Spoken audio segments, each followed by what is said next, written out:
Бисмиллахир-рахманир-рахим. Муаз разияллаху анхудан риваят. Пайғамбар саллаллаху алейхи вассалам мага 10 келмени осуят кылды.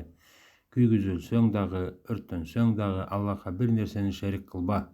Ата-энеңе ак болбо, каргышына калба. Үй бүлөңдү, малыңды, дүйнөңдү ташта десе дагы. Фарз намазды атайлап эч качан таштаба. Кимде ким фарз намазын атайлап таштаса, ага Аллахтын убадасы жок.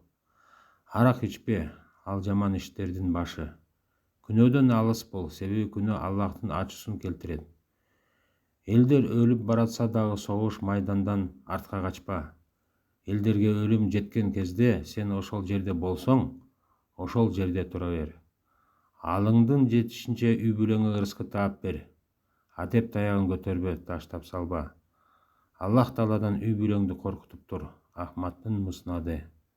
Түшүндүрмө. Бул хадисте ата-энеңе баш ийүү чоң даража деп айтылууда. Жана күйсөң дагы, өрттөнсөң дагы Аллахка шерик кошпо деп айткандын себеби бул баш ийүүнүн өтө чоң даражасы. Бирок кишинин жүрөгүндө ыйман ишеним өтө бекем болсо, мажбурланган кезде, мисалы зордук, зомбулук менен дин жок деп айтууга мүмкүнчүлүк бар. Миркат.